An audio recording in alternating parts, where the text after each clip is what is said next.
Shalom, goeie môre mense, van my kant Frik Weideman en welkom by my bakkie boodskap op hierdie pragtige, koue maandagmôre in Namakoland. Ek glo en vertrou dit gaan goed met jou, dat jy 'n wonderlike naweek gehad het en dat jy uitsien na hierdie week en dat jy sal weet dat die uitgestrekte arm van die lewende God gaan jou hierdie week bewaak en bewaar teen die dood, die onheil, die pes en die siekte. En dan teen die einde van hierdie week met die aanbreek van Shabbat, dat jy jou hande sal ophef om te sê, Abba, dankie.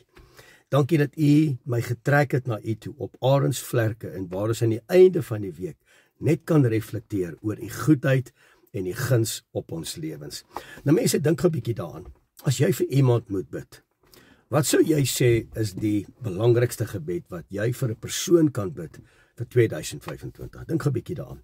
Nou baie mense gaan sê, man, ons bid die Onse Vader wat Meester Yeshua ons kom leer het. Onse Vader wat in die hemel is, laat die naam geheilig word, laat die koninkryk kom, laat die wil geskied soos in die hemel, net so op hierdie aarde. Frik, ek dink dis 'n belangrike gebed. En weet jy mense, ek lees die woord en ek besef toe net dat een van die mees belangrikste gebede wat Meester Yeshua vir Petrus gebid het, ek dink dis die gebed wat ek en jy vir mekaar moet bid. As jy die woord en dan gaan lees jy in die boek van Lukas hoofstuk 22 vers 32, dis waar Meester Yeshua vir Petrus, hy sê, Petrus, die duiwel verlang vurig om julle te sif, om julle uit te haal, om julle te laat twyfel. Die duiwel verlang vurig om julle lewens miserabel te maak. Hy sê, maar ek bid vir jou. Ek bid nie vir jou finansies nie. Ek bid nie vir 'n nuwe huis of 'n nuwe werk. Ek bid nie dat jou omstandighede verander nie. Petrus, ek bid nie vir jou dat dit wat jy begeer in jou lewe sal manifesteer nie. Hoor wat bid hy vir hom? Hy sê die mees belangrikste gebed. Hy sê, ek bid vir jou dat jy jou geloof sal behou. Joh. En toe ek dit lees, toe besef ek, dit is wat ek en jy vir mekaar moet bid. Ek bid vandag vir jou. Ek weet nie waartoe jy gaan nie, ek weet nie hoe lyk jou maandag nie, ek weet nie watter oorlog jy in die oë moet kyk in hierdie week nie, maar ek bid vandag vir jou dat jou geloof nie sal ophou in die situasie waarin jy is nie.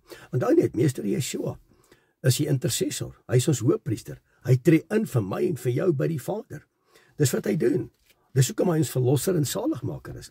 Hy bid vir ons, hy tree vir ons in. En sy primêre gebed is dat ons geloof nie sal ophou nie. En dis regtig vandag my gebed vir jou. Want mense, in jou moeilikste tye, jou drukgang seisoene, waardeur jy gaan, as jy die geloof kan behou, sal jy goed kan bereik wat ander mense nie kan bereik nie. Weet jy, as jy die geloof het, kan jy terugkry wat jy verloor het. As jy die geloof het, kan jy skep, want jy gaan goed verklaar wat nie bestaan nie, asof dit alreeds bestaan. Dat jou geloof nie sal ophou nie, in jou moeilikste omstandighede. As jy die geloof behou, sal jou lewe verander. Verander jou omstandighede. Luister, net in geloof in Meester Yeshua is die sleutel tot die ewige lewe. Hy is die weg, hy is die waarheid, hy is die lewe. En mense, hy tree vir my en vir jou in, en dis die belangrikste gebed. Kom, ek en jy bid nou vir mekaar. Abba, elke persoon wat nou ingeskakel is, en wat na my stem luister, ek bid nou in die naam bo elke naam, die naam van Meester Yeshua, dat hulle geloof nie sal ophou nie. En Vader, as hulle deur 'n moeilike tyd, 'n moeilike situasie of deur 'n drukgang gaan in hulle lewens, en hulle voel hulle kan nie meer nie, hulle wil opgee, dat hulle geloof nie sal ophou in daai omstandighede nie. En Vader, dat hulle geloof inteendeel, hulle laat opstaan om daardeur te kom. U woord sê, hulle wat volhard tot die einde sal gered word. Nou het ons geloof nodig. Ons het geloof nodig om te volhard tot die einde. So mense, as dit is waardeur jy gaan, verklaar dit. Sê, Abba, ek bid nou dat my geloof nie sal ophou nie, dat dit sal vasstaan, dat ek sal terugkry wat ek verloor het, dat ek geloof sal hê om nie op te gee nie, dat ek geloof sal hê om deur dit te kom waardeur ek gaan. Geloof, hoor my mooi, geloof bring jou in 'n posisie waar jy 'n oorkomer is. Jy oorkom die situasies, jy oorkom soos Daniel die 4 konings, die leeuweden. Daniel het die vals beskuldigings en die leuns wat oor hom versprei is, het hy oorkom. Die geliefde apostel Johannes, mense hulle het hom met olie verbrand, hy's gestuur na die pad van na die eiland Patmos.